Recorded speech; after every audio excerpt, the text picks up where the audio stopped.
Hi there, fellow dentists, implant dentists, prosthodontists, periodontists, oral surgeons, wherever you are, whether you're in the United States, uh, elsewhere in the world, welcome. I am pleased to be talking to you today about something that has been very transformational in my practice.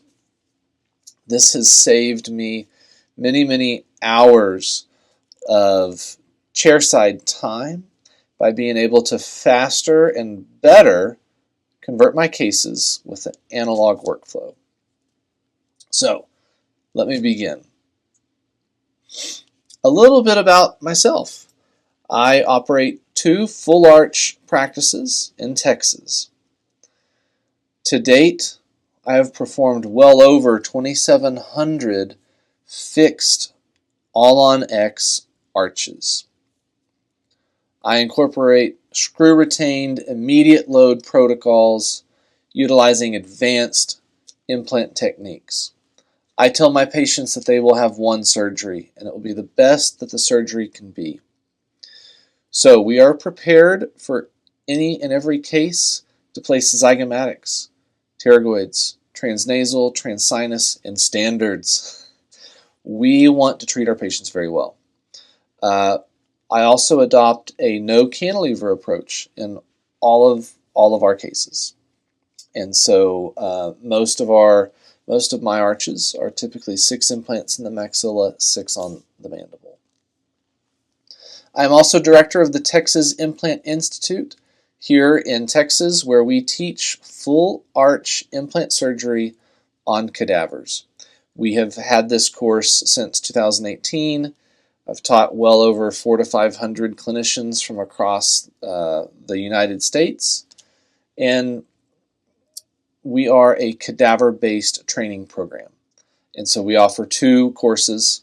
One is for your beginning intro to All-on-X, and that is on cadavers. So it's hands-on models, didactic lecture, and then the second day is cadaver surgery. And we also do advanced, where we're teaching doctors how to do transnasal, transsinus, zygomatics, pterygoids, all on cadavers. It is a wonderful learning method. So, what I want to talk to you today is about how to keep it simple. There are many different ways to final your cases. There are many different ways to do the surgery. There are many different ways to even make your patient's temporary prosthesis. So we can get lost in the shuffle. You can also spend a fortune on digital equipment, milling equipment, printers, everything from XYZ. And you're right, a lot of that stuff and a lot of the technology does make our lives simpler and better, but it also comes with a headache. And there's also a significant learning curve. And not every practice is doing 30 arches a month or more. And so today, whether you're doing 1 or 2 arches a month or 30, this is a simple method that can increase your satisfaction and your patient's satisfaction with their temporary conversion prosthesis.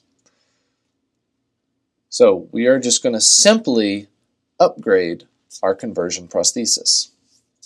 What I have here on the screen is a very recent conversion prosthesis of mine where we converted the case analog. We utilized the Neoconvert system, and this is a patient's existing denture that we then just simply converted. This looks like a final. This looks like an acrylic titanium hybrid final that I would have made maybe in 2011, 2012, 2013. This would look highly acceptable for me to deliver as a final to my patient. However, this is anything but. This is a same-day temporary implant bridge conversion prosthesis, all with the Neoconvert system. It looks amazing, and it is wonderful. It is a convenient way to convert our cases without purchasing all digital equipment. we can utilize the Neoconvert system in traditional analog workflows, and we can also utilize them in digital workflows where you've captured the physical impressions with the intraoral scanner. You've had a designer digitally 3D design you a conversion prosthesis, and you can actually mill that out of a PMMA, and then you can roll into surgery and do a simple analog conversion of your digital capture and digital design, all while maintaining an excellent bite, not having to purchase expensive photogrammetry, not having to purchase expensive printers and mills and deal with the headache of same-day digital workflow. So this is simple, it's reliable, and it's traditional, it's tested. So I can guarantee that this new school way of doing things on what you're seeing on the right of your screen looks far better than the old school way that we used to do this. That old school way really took a lot of time. We had to drill through our prosthesis. At the end of it, there was these unsightly gray metal cylinders that we had to tell our patient, yeah, just deal with that for 5 months and they'll go away. Also, the old school way really took a lot of time. We had to spend a lot of time drilling through this prosthesis, trying it in, placing Teflon tape. We had to make sure that we had degrees of freedom, that there weren't any binding areas. We had to take it in and out of the mouth many times, making sure that we had a passive fit and that our denture had a wide enough hole so that it didn't bind into the coping. Well, now with this Neoconvert, because we are able to just directly drill straight through our prosthesis, we are able to leave all of the teeth. We don't have to drill through our prostheses anymore. Chairside. We are able to achieve much better occlusions because we have all of the tooth anatomy to guide the teeth into place.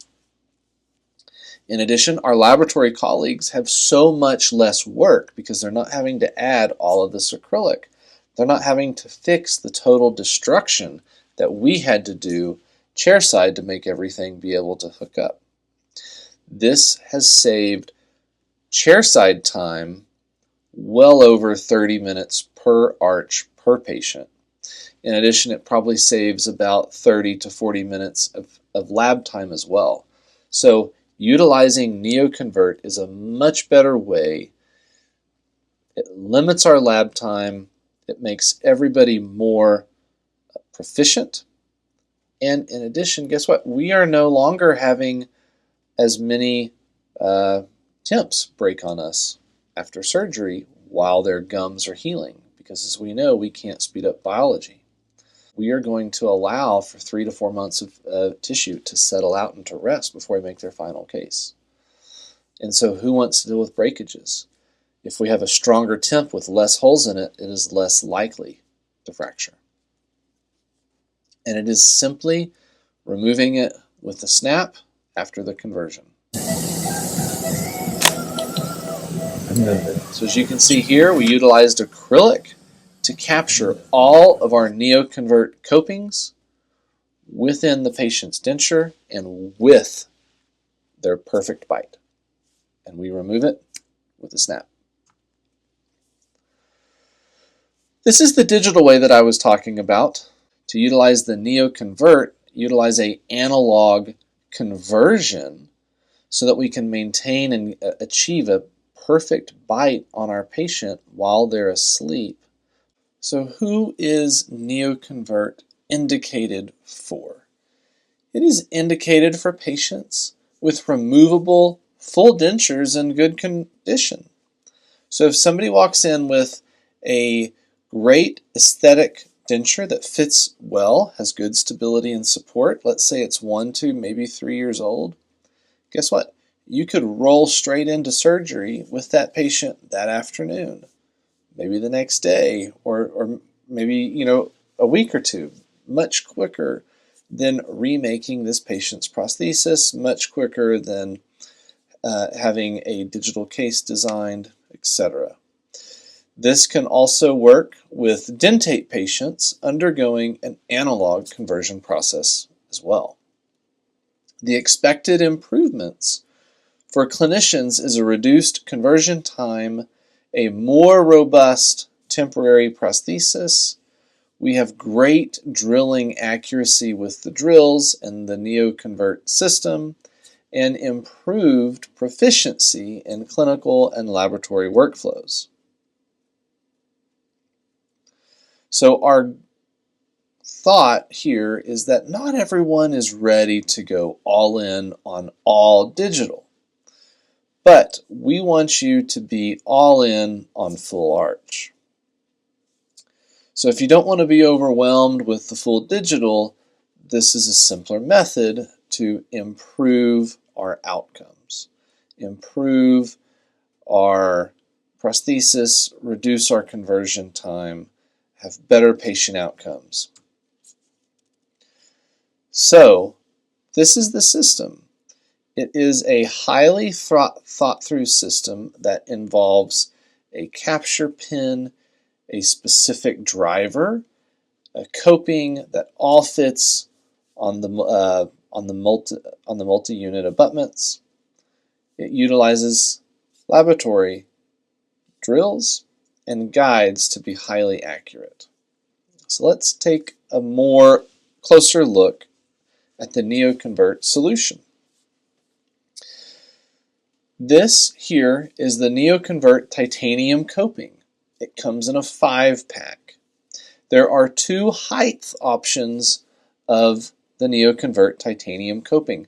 My recommendation is to utilize the 6.5 height versus the 5 millimeter. If it is taller, the more likely we are going to capture our Neoconvert copings.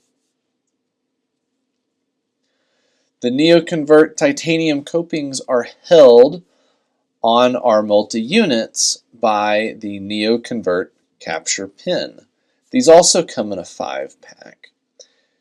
And one works for both sizes, whether it's the 5.0 or the 6.5 Neoconvert titanium coping.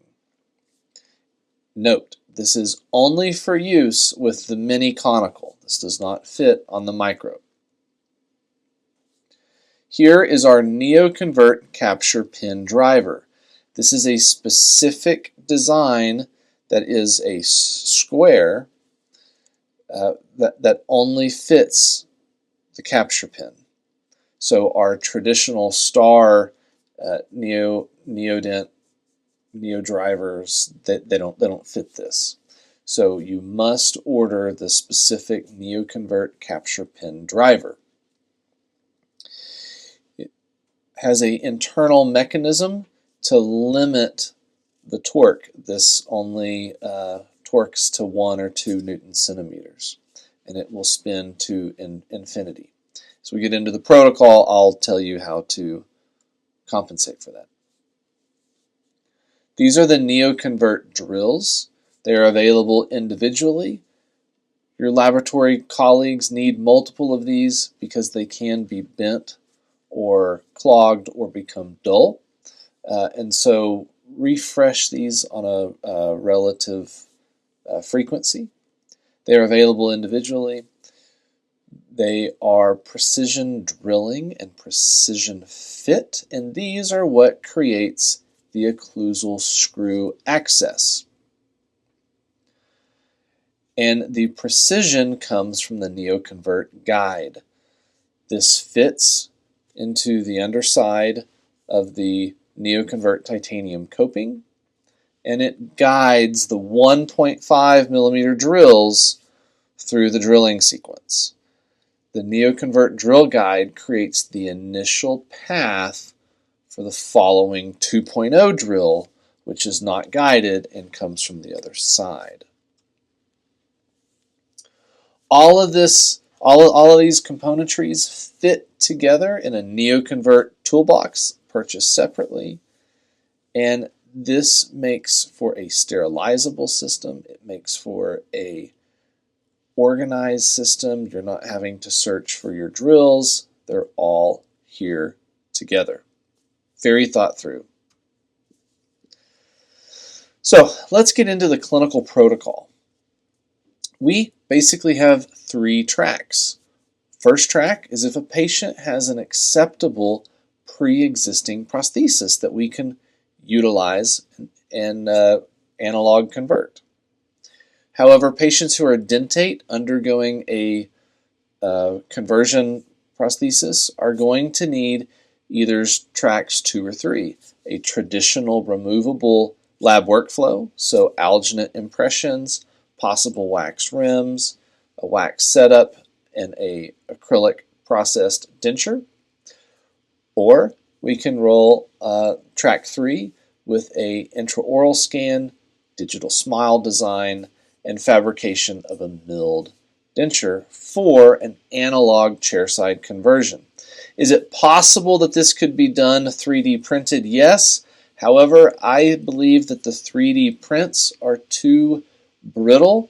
I would prefer a milled PMMA to convert over a print.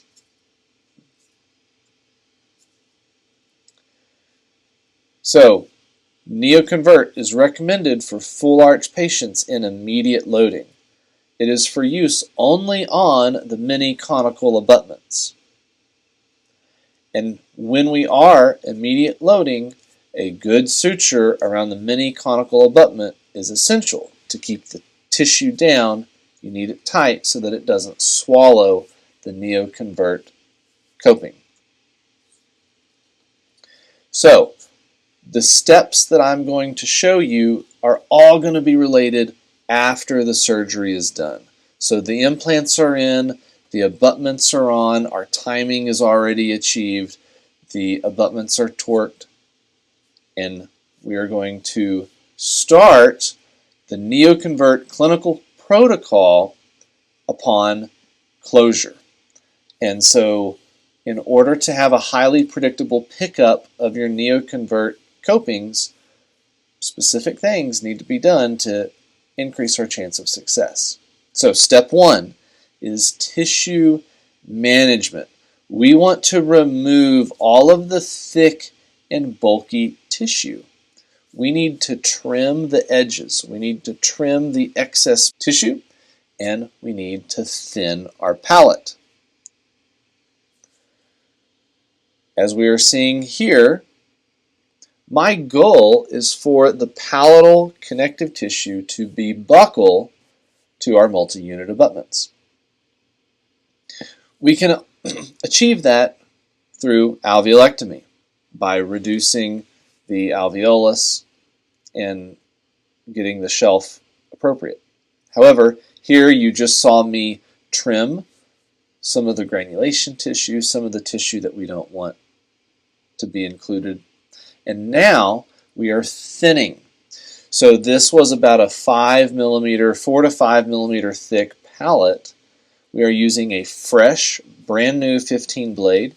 We are using some tissue forceps here, and we are taking out the thick connective tissue from the underside of our palate.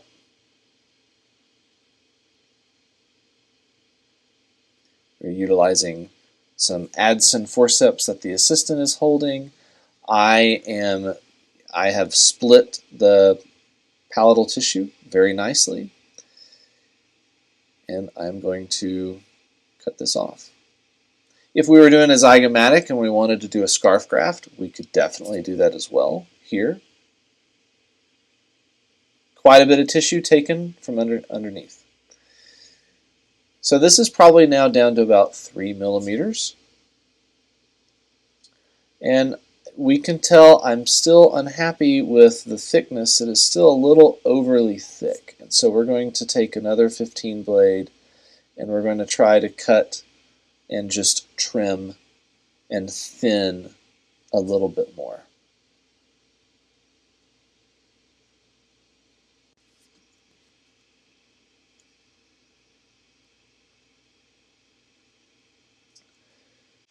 After we have trimmed and thinned, it is time to now advance the pallet to overlap to the buccal aspect.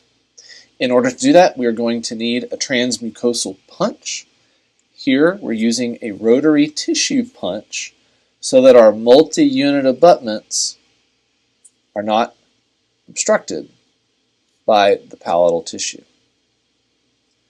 Holding that tissue tight towards the buccal, using our rotary tissue punch, and as you can tell, we're suctioning that out. Here we are on the most posterior aspect. This rotates at about 300 RPMs with some irrigation. We're doing this bilaterally.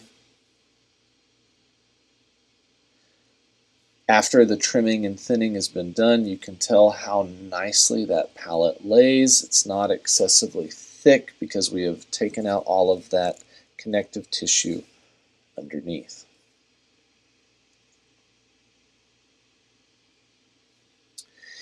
After we want to evaluate the keratinized gingiva on the buccal flap, and oftentimes we'll need to trim this down as well, but rest assured, because we have brought the keratinized gingiva buccal from the palate, we don't necessarily need a lot of that buccal keratinized tissue. Excess tissue there gets in the way, especially in the posterior. We also want to suture this tight. And as you suture, keep your sutures away from your multi-units. Here we used a 2-0 chromic. We started our suture in the midline and ran posteriorly a running horizontal mattress suture all the way to the posterior, and then we baseballed it all the way to the anterior and tied off our suture. So typically to close a maxilla, I require two 2-0 chromic sutures, one to midline to the posterior and back, and another midline to the posterior and back. After we have sutured, we want to clear and clean our MUAs before we place our Neoconvert copings. Oftentimes in a dual arch case, I will not place the maxillary Neoconvert copings until the very end. So it may be 55 minutes to an hour have passed, and there could be maybe some tooth or bone debris, some clot material that has settled up in the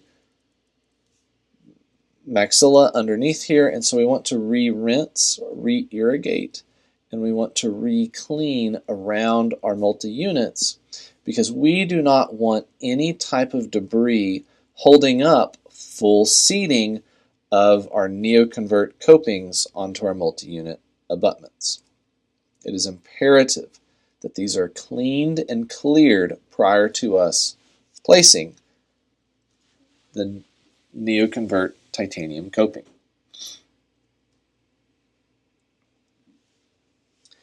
Once we're happy with that, then we can utilize the Neoconvert capture pin driver. And here I am just twisting. I am trying to get this on. And this would literally spin into infinity. It would spin forever. I want to spin it for a while, and once I feel that it is tight, I am then going to come back in and finger tighten these, making sure that they do not rotate. If your titanium coping continues to rotate with finger pressure, re-double check. You may have a suture, you may have some debris that is not allowing for full seating. Other methods of verifying full seating, you could take a radiograph. After they are all placed, confirm the coping height to ensure a pickup. If it is shallow, use the taller, the 6.5. If perhaps you're still not even seeing the 6.5, you may want to utilize a distal bar in one area or a standard coping that is taller, say 10 millimeters, so that that can be hooked up. But you want to evaluate all of these areas beforehand, because if you have a Neoconvert coping that doesn't pick up, you're going to have to go back in and pick that up chairside with some acrylic, and it's just going to take you a little bit more time. If you're running and a gunning, you're cruising for a bruising. So spend maybe 1 to 2 minutes making sure that you have the right copings, or go back and trim some of your tissue and thin it, or make your tissue tighter to ensure a successful pickup. Once we are satisfied with how proud our copings are to the tissue, we can now try in our conversion prosthesis. And here we want to relieve any binding areas. As I'm trying this in, I am feeling for scratches, I'm feeling for vibrations. If it feels like a dud, then that means that I don't have any areas of metal that are scraping on my prosthesis. Also here, I can tell that I don't have a great midline. My midlines are off. So this is telling me that I have a coping that is dragging my denture, dragging my prosthesis away. And so there's several different ways that you can check this. You could utilize fit check to see if it's rubbing. My preference here is to create a deep trough all the way around the prosthesis. This way it almost looks as if I have a bar of acrylic. I've got a 4 millimeter channel that goes all the way back to front. So I've got a very strong acrylic bar that contains all of my copings and the denture prosthesis. So 2 different ways to do this, but regardless, we want to relieve any and all binding areas. We can just do that with our rotary instrumentation chairside. Like I said, you can eyeball it like I'm doing here, or you can be a little more specific and utilize fit checker or some bite material. Utilizing bite material may pop off your Neoconvert copings, and if the capture pins are bent, you have to utilize a new one. So I prefer just to eyeball it. Once we are happy with the full seating and that we don't have any more binding areas, I recommend to apply application of 1 to 50,000 epinephrine, or your green lidocaine, because I want to get excellent hemostasis control prior to pickup. I don't want any blood getting in between my coping and my pickup material. So just applying a little bit, 1 to 2 carpules here, especially more on the palate. This isn't an issue on the mandible. It's typically more of an issue on the palate. So we just want to make sure that we control all of our ooze and get the fluid as less it can be. After I apply the hemostatic aid, then we're going to come back and I'm going to clean the copings. I don't want them full of blood or anything like that. And also, another way to achieve good hemostasis is pressure. And so I am going to load the patient's mouth here with a substantial amount of gauze. And I am going to close them down and apply pressure for 3 to 4 minutes. Here, I didn't put any gauze in the anterior because it wasn't any heme, but in the posterior we had some fluid, and so wanted to stop that. Apply as much pressure in the posterior as possible.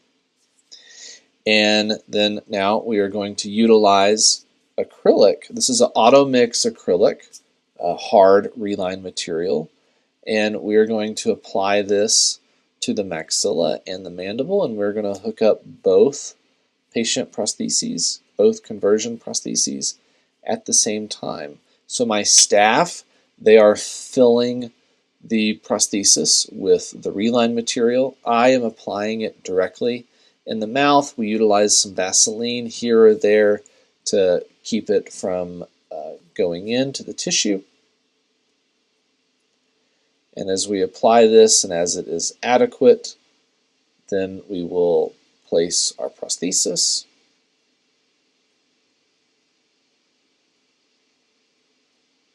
I needed just a touch more acrylic very quickly. It was underfilled by the assisting team.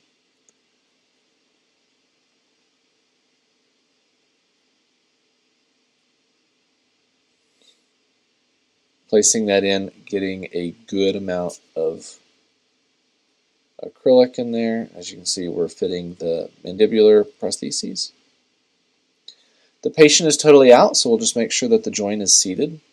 And we hook up both upper and lower all at the same time, exact, and so we get beautiful results. I do not, it is very rare that I ever have to adjust this.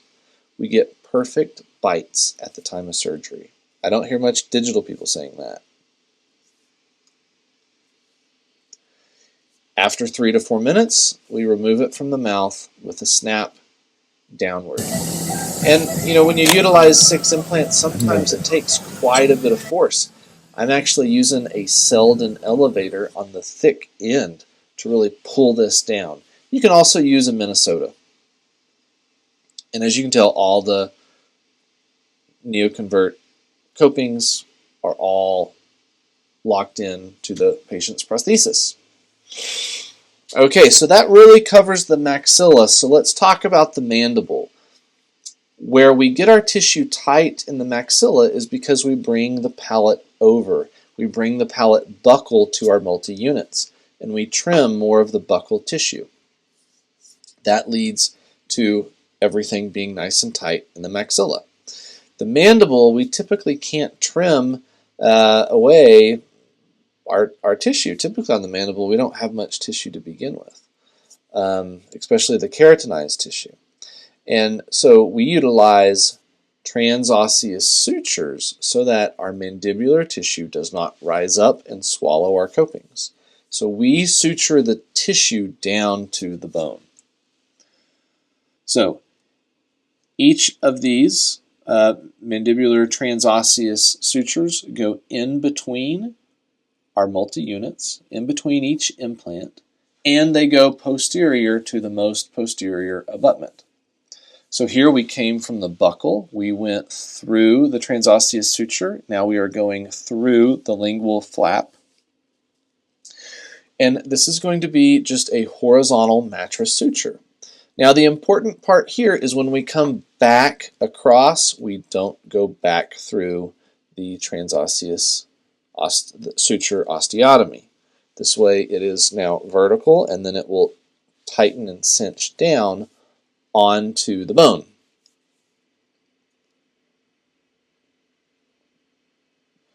You can do these interrupted, or once you're very good at this, you can begin to do them in a continuous suture fashion. Here the assistant will just cut the excess tissue, and then we will begin to tackle and suture down the remaining tissue to the mandible. So there we did not go through the transosseous suture. There was no need. We're just trying to close the tissue at this point. Going back through just another baseball stitch. If we want to, we can always go back through the transosseous suture osteotomy if we want to help get that tissue tighter.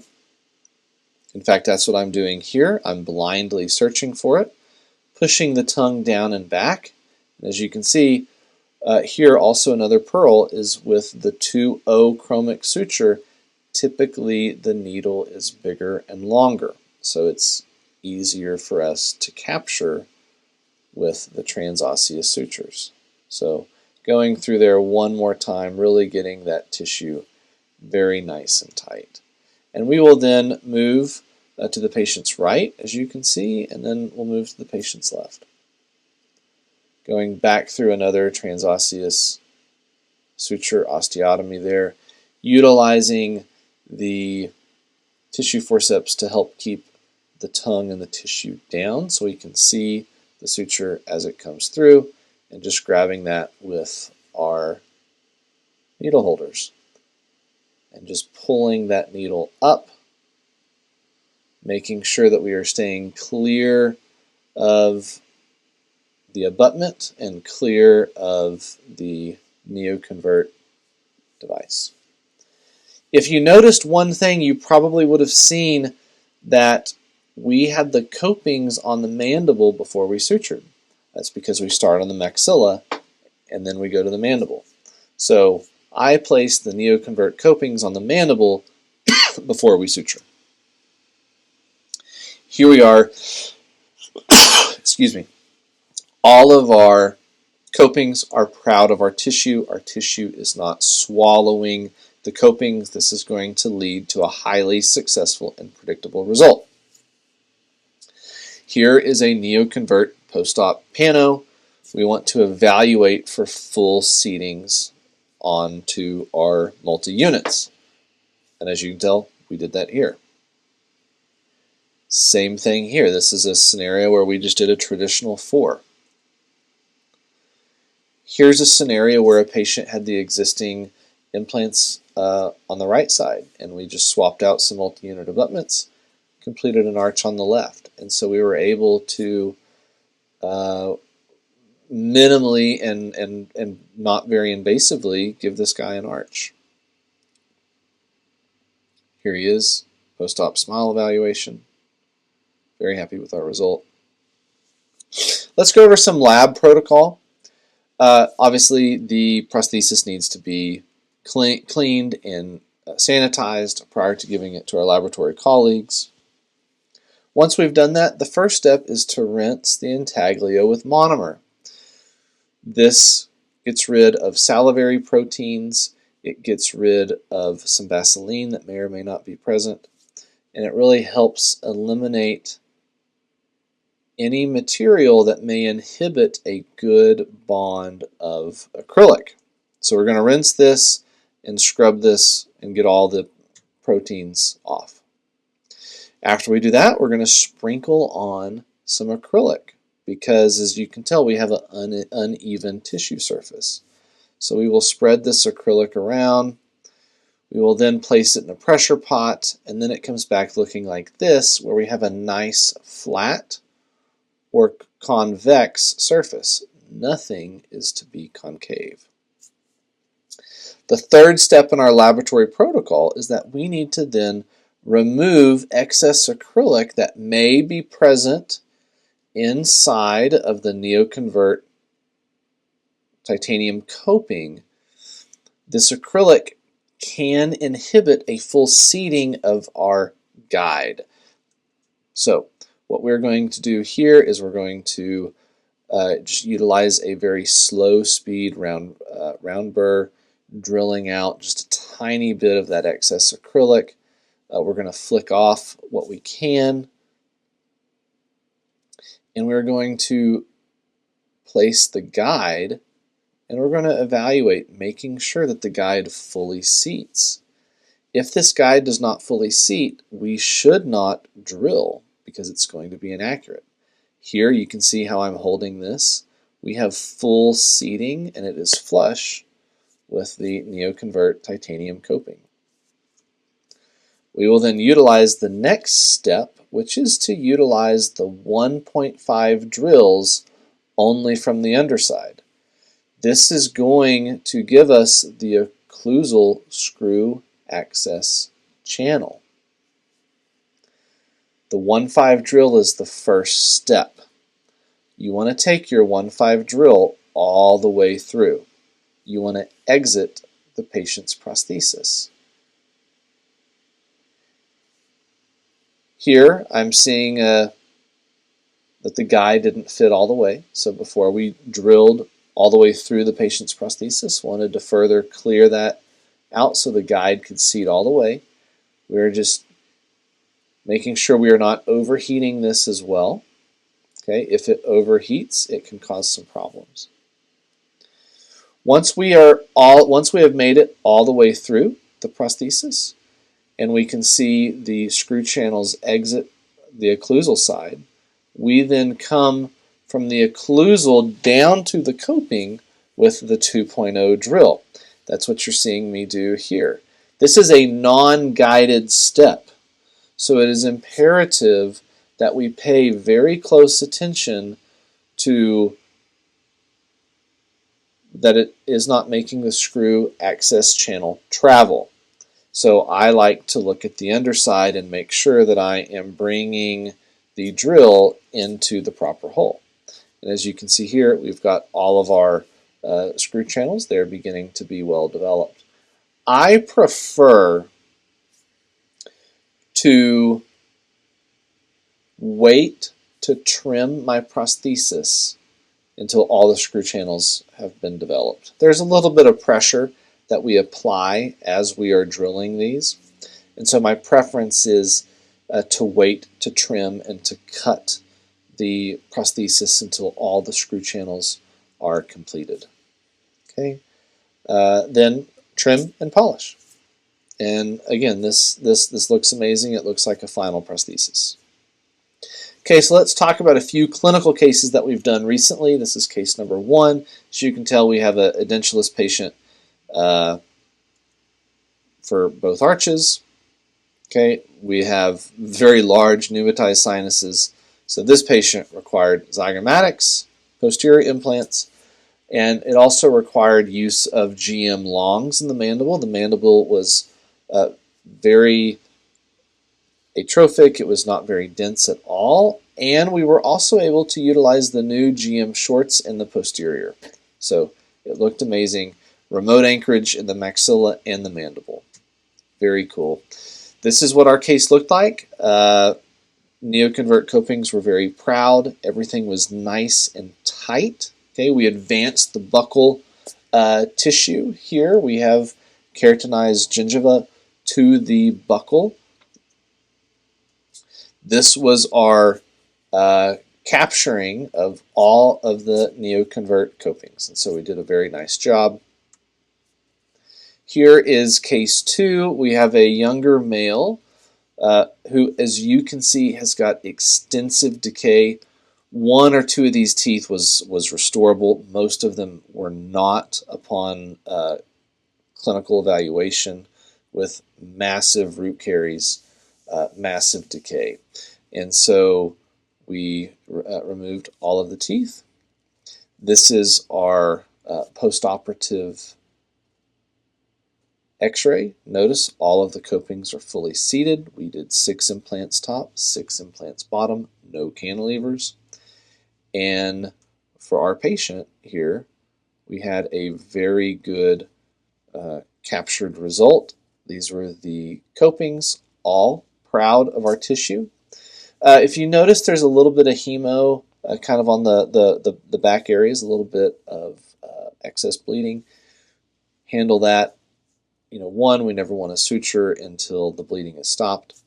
We want to have control of our bleeding prior to suturing. As you can tell, we've done that, but there's still just a little bit of ooze.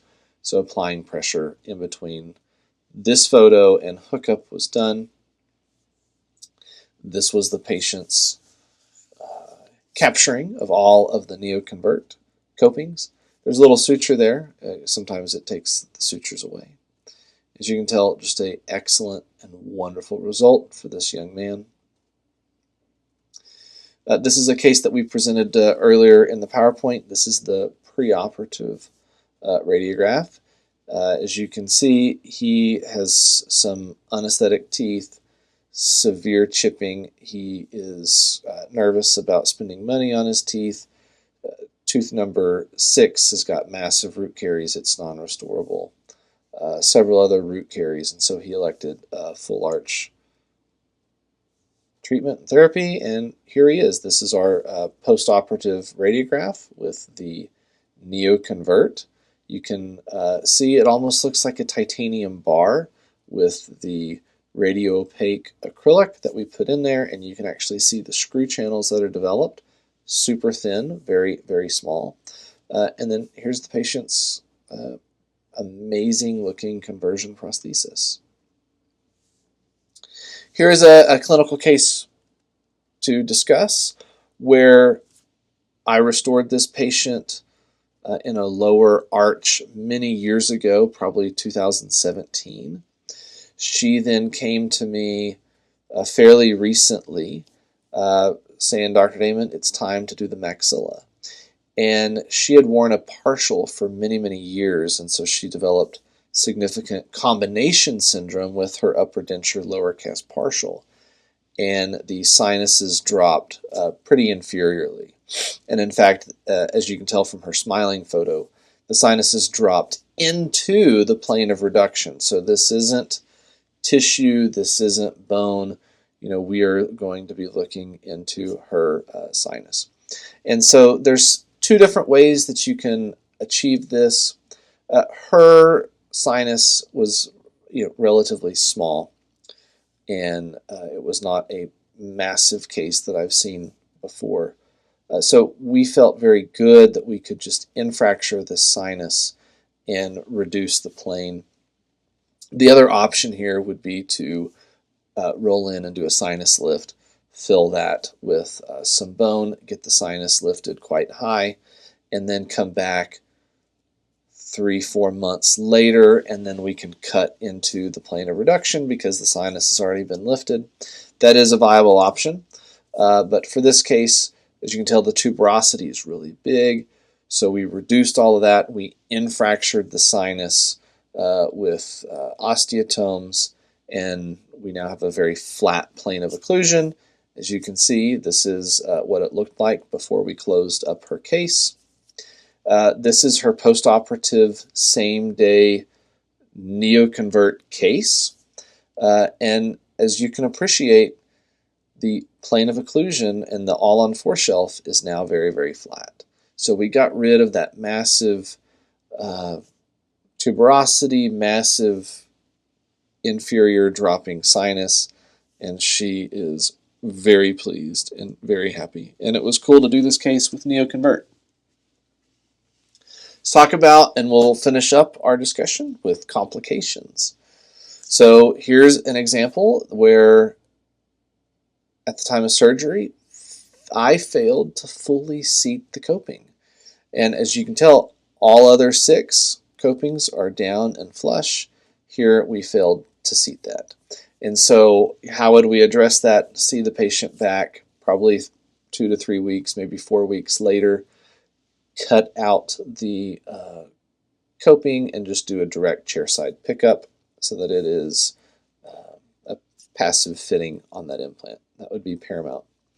Here is a complication where all of our copings, except for the coping on number 7 or 8, picked up.